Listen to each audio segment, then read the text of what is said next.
Antonio Garcia here, a co-host of All Things LOCS, the podcast that explores everything related to leadership, operation, culture, and strategy. And today, we are going to be taking a deep dive into the dark side of healthcare. And question for Dan right from the get-go is, when someone becomes a doctor, are they automatically honest? Let's talk about this. We're going to get into some real stuff today. Well, what a way to start. Yeah. So I think the best way to answer that is to realize that doctors and anybody in any profession, they're people just like everybody else. So you're going to have your really amazing individuals, and then you're going to have your people that just got into it for the wrong reasons. So to answer your question, no. What are some of those reasons, like for the wrong reasons? Like, what are some of those reasons that you've seen where you're like, man, like, why? Like, why are you here? at the end of the day, let's call it what it is. If you're going through the medical system, you're spending years of your life to accomplish something. But at the end of it, you're also getting, for some individuals, a massive salary. So there are those people in You be medicine. doctor, you make money. Yeah, you it's be, like, it is what it is. So going into the profession, and that's something that I've actually grappled with myself with certain providers, is trying to figure out, what the hell did you get into this to begin with? Mhm. And some people, super altruistic, they just want to help other people, and then you have those other individuals, it's about status. So we've all heard, Status. so we've heard about God complex, where you just think you're above everybody else, like you're untouchable, everything you do is great, and that mentality that feeds into certain people, Mm. and that's what they're going after. Is, I want the money, I want the status, I want the big house, the car, all that stuff that comes with it, and then they end up not doing what they really went to school for in the first place. So So do you see that because that money comes with, in this sense, is like like if you're a mechanic, you have to service cars, right? So yeah. if you're a doctor, you have to do procedures, you have to see patients. Do you see this where there's like unnecessary procedures that take place so that the clinic or the hospital makes money, and on behalf of the doctor, like they're just that money hungry? Yeah, that unfortunately, and that was like shocking to me, honestly. Maybe I'm just naive when I started out, but I think all of us are. Yeah, we just don't know. Yeah, like You're just in it. You're just in it. you're going there for good reasons, and you think everybody else has the same mentality. Yeah. We're But here to save the world, right, guys? yeah, It's like, it's no, we're not. Yeah. most providers are like that. Yeah. It's just that you have that small percentage that still make up a lot of who we end up seeing, that they're not focused on where the patient is at now, or they're not taking their history into account when they're making decisions. They're just looking at, sometimes, can I just make money here? Is there something for me here that is going to be a big outcome? Is it the knee replacement that doesn't need to happen now, but the doctor is worried about, well, if this patient walks out the door, that's maybe 10 or 20 or $30,000 leaving. Why would I do that? Mm. As opposed to the really great doctor who just says, you don't need it, so I'll see you later. Come back if you do need it at some point. Mhm. It's a very different way but I've seen that a lot, more than I'd like. And in reality, you have the aspect too of outside of the doctor's motivation, you have also some healthcare organizations that just, they put some pressure on doctors to, hey, you need to make this much money for us. So it's like, we'll So a doctor would go into an organization, and one of the reasons, or like one of the expectations, is like, if you're here and if you're a doctor and you are in whatever department, there's an expectation that you are doing X amount of procedures or bringing in X amount of revenue. And so it almost promotes that type of behavior almost. yeah, 100%. It's the healthcare leadership at its worst. Where do Which you see this the most typically? Is it like in surgeries? Is it's It's just really across just the board? it's across the board. I mean, there's cardiac doctors, it's just everywhere, and I'm not like pinpoint it, but it's like literally all across medicine. Whether and you see that more in large organizations, hospital Mhm. systems, especially, but even just good old mom and pop kind of clinics that have a few locations. They have the same mindset, for some of them, of just, we need you to generate this much revenue to substantiate paying you what we're paying you. Mhm. So it does create some conflict for some individuals, where it's just, they know it doesn't feel right, but a job, right? And Right. at the end of the day, the healthcare job market these days is a lot different. So there's, you get your job security, like, I want to keep it. I don't want to just throw it out the window. So you kind of sacrifice your morals sometimes, unfortunately. Go just continuing down on that, like when you're sacrificing morals, what are some things that some healthcare providers, like some doctors, they do that are outside of procedures that kind of bring in revenue that's like kind of frowned upon or it's like unethical, like, hey, we shouldn't be doing this.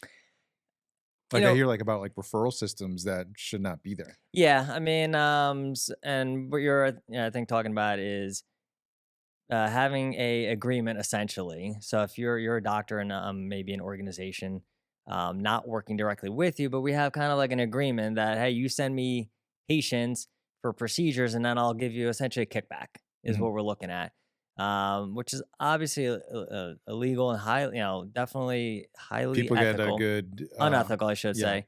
Yeah, and it's just that those are things that we don't really, even as patients, you're not aware of it, and you started off by asking, is every doctor honest? I mean, it's again, it's But if also it feels like, just, from a society standpoint where it's like if there's any profession that you should trust completely, it's yes, probably doctors. 100%. I don't think it's law enforcement. I don't think it's definitely not politicians. I say like firemen and, people like Yep. working in the fire department is also pretty high. Definitely not car mechanics, definitely not it feels like doctors, if there's a high level of almost automatic trust, Yes. it's with them, but there's a percentage of them that they're willing to kinda sacrifice their morals just to create more money for themselves Yeah. and for their clinic. And I get. I mean, look, I love money as much as the next person. I think a lot of people do, but the secret ingredient is just providing great care, and you actually make a lot of money. It doesn't Mm. have to actually be one or the other, and that's where a lot of people get confused, and they just see those big reimbursement checks, rolling in, and it creates something in certain people that just is very attractive and alluring, and they kind of go down a pathway that maybe they didn't envision from the very beginning of their Mm. career, but then it just steers patients in the wrong direction. So kinda going back to where, so, like, with businesses, they can go sideways. So, like, with this, it's basically like any other business that you still have to have people that come in, still have to pay for a service or a good. It just happens to be healthcare. Yeah. But, kinda like when you're going in, when you say, like, "Hey, I was naive, I didn't know anything, and now I'm in this, and I'm in the trenches with these people," and, like, there's a percentage of them that they are, altruistic. They do wanna help, and that there's 100%. another percentage of them where, like, we're just gonna go after the money and do some things that the patients don't really necessarily need, but, hey, they have great insurance, Yes. so let's do it.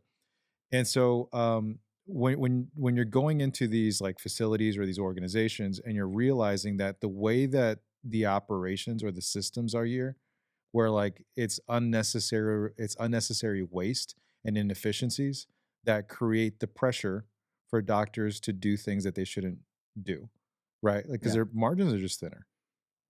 Yeah. So I mean, you're looking at again, it's very easy to focus on the big numbers, right? Hey, do this procedure and we get reimbursed $100,000.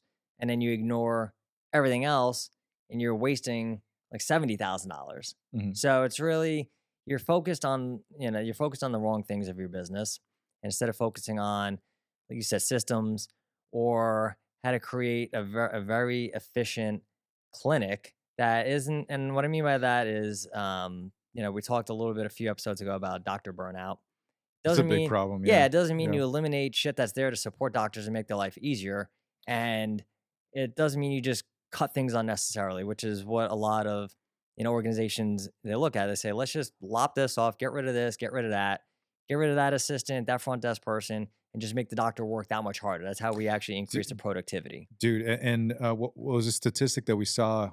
It was what, a little less than, 140,000 doctors in the next, what, 8 Not 8, years, 9 years, yeah. by 2033 are gonna be basically out of the market, and a big part is because of burnout. Yeah. Yeah, and So, it's already happening. We're already seeing like thousands of doctors over the last few years just quit because of the cycle, where it's not sustainable. what do you think that does for people that like, "Oh, I wanna be a doctor," and it's like, do you it's like so there's the doctors that are currently there that are like, "Fuck this shit, I'm out." Yeah, Like, "No, I'm supposed to retire in 20 years," and it's like, "Nah, 2 more years and I'm out of this thing." And then the people that are gonna be going into healthcare, where they're like, "It's probably not even worth it." Are you se is that like a thing? There's that on the back end, and there's that. that's the common advice now, which Mhm. is don't.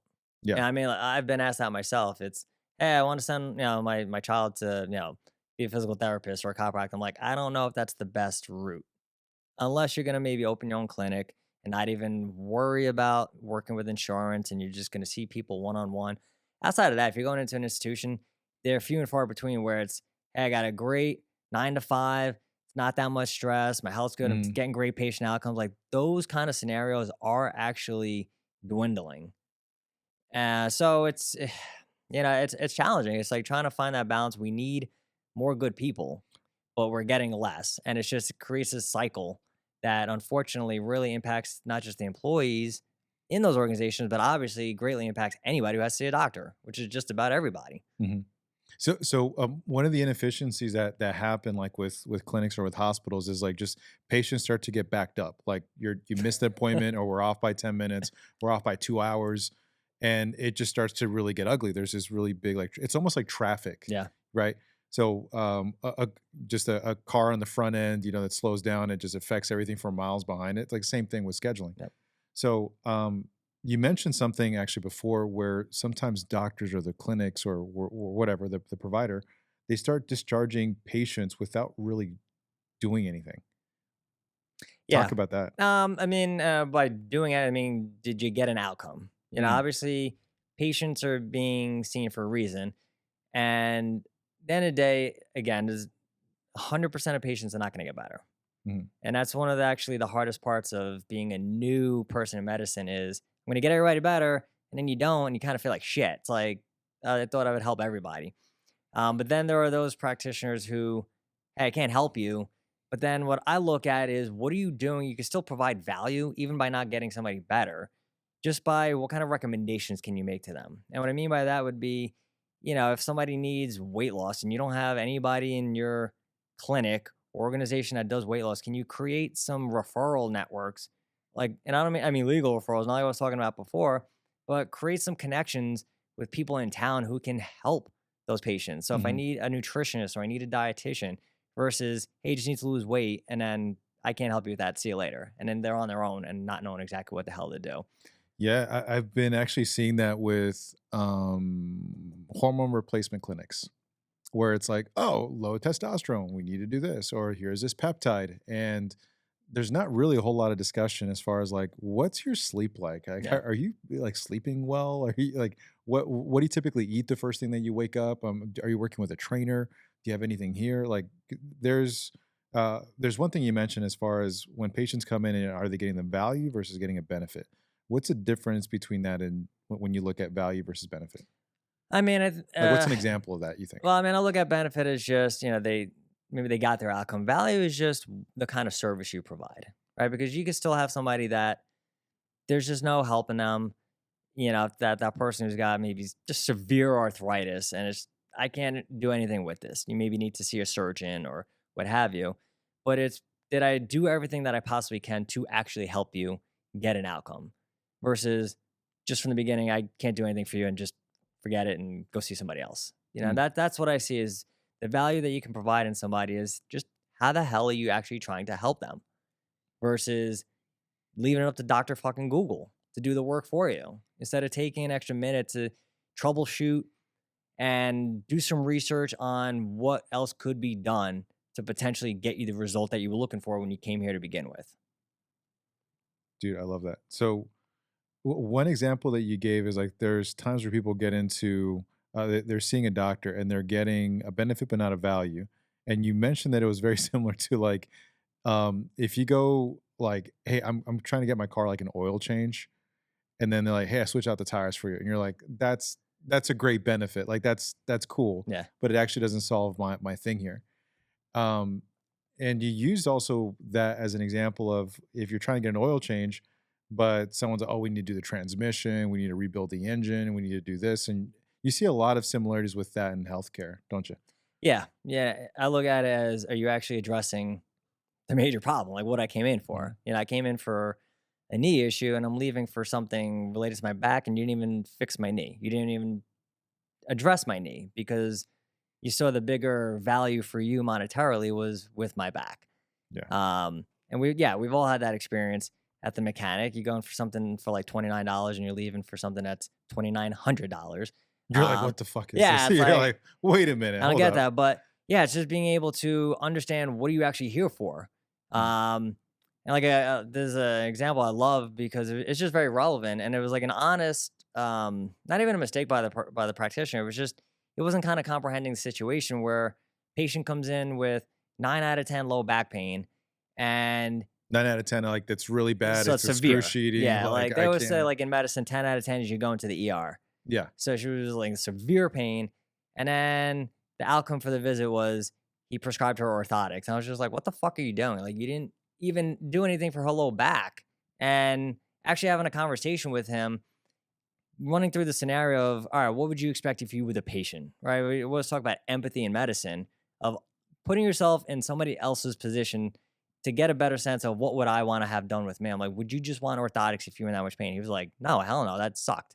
I'm like, that. He's like, oh shit, Yeah. I see Yeah. what you're saying there. I was like, it's not a matter of like doing unnecessary things. It's just, can you address what the person's coming in for, as opposed to, well, we'll maybe do this for you, or we'll maybe get an MRI, or we'll maybe refer you to this person. Mhm. It's like, what are you doing for the person to provide value right now? Are there times where it could be like patient error where someone's going in and like, oh, I booked an appointment, I'm seeing a doctor, they're showing up and they're there, they booked the appointment, and the doctor's like, I can't do anything with this. Like, this is not my specialty based off what you have. Like, you need to go over here. Best I could do is best I could do is this thing. Yeah. So, how much should maybe like patients educate themselves so they're maybe not running into maybe being at the wrong place?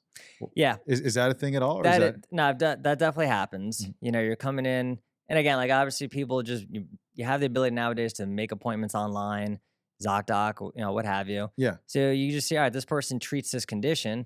So you booked the appointment, they had good reviews, and then it turns out, oh, actually, I don't do that. We're kind of doing that for SEO purposes. It's like, all right, you know Oh, what I'm so saying? that's Yeah, messed up. that So kind of shit. you see this with attorneys too as well. Like they'll have a bunch of like search engine Yes. words just to bring it in to flip it and to get a referral or something like that. Yeah. Okay, I got you. That So that happens in healthcare too as Yeah, so well. then they show up, and then, doctors straight up just like, "I don't even know what the hell you're seeing me for. I don't even treat that condition. Yeah. What the hell am I supposed to do with you?"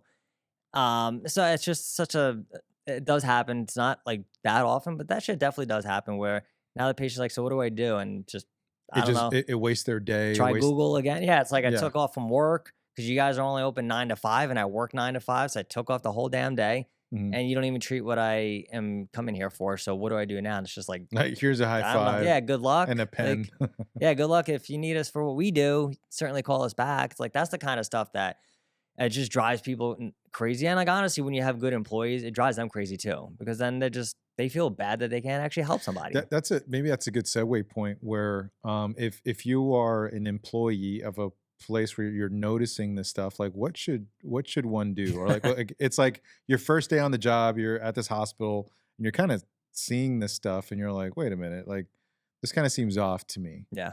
Yeah. What do you keep an eye out for? I mean, really at that point, I don't want to say you're kind of stuck, but Yeah. I, Yeah. Good yeah, I luck. mean, I think, Plant your realistically, flag. there's no changing. It's always, even in a smaller kind of setting, it's always the challenge of how do I affect any change with upper management or leadership.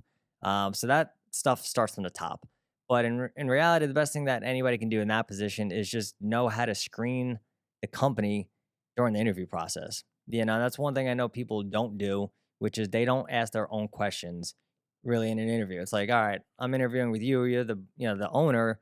You're asking me questions, and I'm doing a good job answering. But I didn't ask anything of you. What's your process look like? What's the goals of this organization? What's my growth look like? All those questions that a lot of people just tend to either forget or they don't think it's maybe their place. And then, yeah, they start day one and it's like, this shit's not for me. I just made a big mistake, but what do I do now?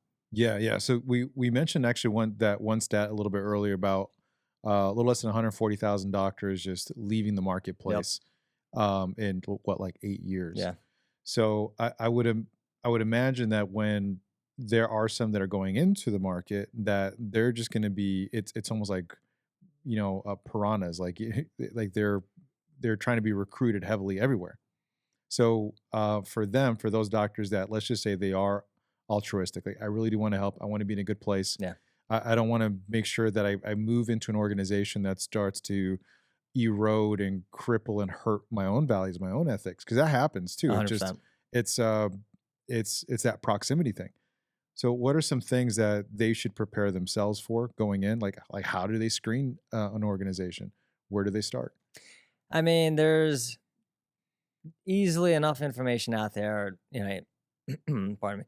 You go on employer reviews, Indeed, Glassdoor, yeah, you things could like that. definitely look up reviews of, and I know it's like always like, all right, the people who are exited the company, like how, honest they being, do they have any gripes? But you can still see things within those complaints or negative reviews, so to speak, about, all right, I'm starting to see a trend here Mhm. of the way they kind of act towards their employees and how they kind of push them to maybe do some stuff.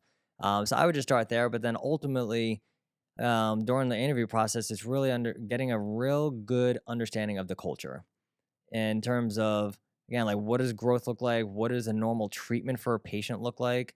What's the patient flow? Those are quite like I rarely ever got asked that when I was interviewing medical providers. It's just, what does a normal session look like? What am I? Mhm. Are there expectations of me coming into this group? Versus you turn around as day one, and by the way, you need to make us $1 million this year, or else you won't have a job. Oh, I probably should have known that before I actually joined up. So it'd be like, are there KPIs you're holding me accountable to that I should be aware of Yeah. going into the position? What are some of those KPIs? Are they applied to other doctors or other people in that very same position? What's the success rate when it comes to that? Are there ghost KPIs? I know you probably shouldn't answer that, but I'd be really curious to know what are those ghost KPIs. And a ghost KPI is something that an employer is monitoring that the employee doesn't know. Yes. So a ghost KPI, key performance indicators. So those things are important to ask, but I kind of wonder when it's like someone leaving medical school and they have like $5 in debt, usually, Yeah. right? Like nothing, like a No, Snickers minimal. bar. Yep. Yeah, minimal. No, hundreds of thousands of dollars in debt, maybe. Yeah, that's very Most likely. likely. And they feel the pressure is like, I just graduated, Yes. I have X amount of time. And so there's this kind of catch 22 of like, I need to have something. And Yep. I just went through this hellacious schooling. Now I'm going into the workforce. That's kind of a weird place to be in, I would imagine. I mean, I think if you think about that for any person, you're staring at a monster amount of debt. Like, how do I get out of that? What do I need to do to get rid of it as quick as possible? So it Mhm. can create some scenarios. Yeah, and now you're like, do I do the stuff to get myself out from underneath the mountain of debt, or do I just play a little bit of the longer waiting game and just kind of bide my time? But that is, yeah, I mean, it is a big rally. Like you're saying, like you're coming out with two, three, $400,000 in debt, which is fucking ridiculous. Mm. Um, and that is part of the struggle. It's just the ones who do it the right way. They're like, this crap's taking me forever to pay off, whereas somebody else is maybe doing unscrupulous or just things that maybe aren't completely necessary. It's like, oh, I got out of my debt way quicker.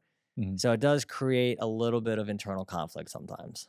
Man, I could totally imagine that. And it's so strange because there's a lot of red tape in the industry too as well. There's a lot of rules and regulations that like a marketing agency doesn't have to do with that. That's like a bread and butter with a lot of organizations is setting up joint ventureships, affiliates, strategic partnerships, general partnerships that in a lot of cases in healthcare you really cannot do. You can't do, and then there's definitely things you can do that you just typically don't learn about. And I know we had mentioned a few episodes ago about a push to get doctors and other healthcare practitioners to open up their own clinic or organization, and then you get no business training whatsoever. And Zero. it's just like, Yeah. yeah, it's like, what do I do? So they do things wrong, just like anybody else. You step into a situation you're not familiar with, you make mistakes. The only difference is your mistake was now a failed business, which unfortunately a lot of people can't come back from. So you And already you're took holding those, the bag. Yeah. yeah. So you got those like 6 figures worth of debt, and then you pile it on with a failed business, and now you're like, what the hell do I do? Mhm. So you find a job, and then you just start doing whatever the hell it takes to get yourself higher up in the chain. And a lot of times, getting higher up in the chain is you make us more money. Yeah. Yeah. So even to your question about the interview, yeah, your KPI is you make us more money, you get a raise or you get a promotion. And that's Mhm. how just a lot of it goes, unfortunately. So it does definitely creating some conflict. At what point should somebody speak up, and how much of it is speaking up where you need to like report something to an authority, where like, hey, this is really not good, versus we just need some training on the business side Yeah. of things that's causing pressure in other places in the company that's kind of nudging us in the direction to be a little unethical or doing these procedures that are unnecessary and putting people into medical debt. Yeah. And it's just like it's just a business acumen thing. Not often. Mhm, So the amount of, and I do want to stress this, the amount of scenarios that somebody might say, I'm going to report them to their medical board. mhm, It's not too often, but it's one of those things like it doesn't happen a lot, but it happens enough. mm. Um, So it's more on the rarer side. It's more yeah, like you just need some business help, really. 100%. Because you could always, there's definitely scenarios you can justify doing a procedure. Just like if, you came into an orthopedics office, they looked at your knee and they could probably find maybe a meniscus tear and justify now you need an arthroscopic surgery, even though you have maybe minimal pain and you probably just could have got better by going to physical therapy Yeah, or something like that. Yeah. yeah, So it's those kind of, that's the more common scenario that you're going to get versus, well, you didn't have anything wrong with you, but we still did a procedure anyway. That's definitely rare, but that's the kind of stuff that needs to, usually get alerted to somebody's medical board or just a scenario where they're doing, again, unnecessary tests on every single person. Like everybody gets the same thing no matter what, whether you're 10 or 70, you're getting the same thing when you come in. That's kind of stuff that it just, it might be like that, kind of gray area, yeah. but if you know better, it just doesn't sit well. And it really kind of bleeds then into the kind of culture you want to create.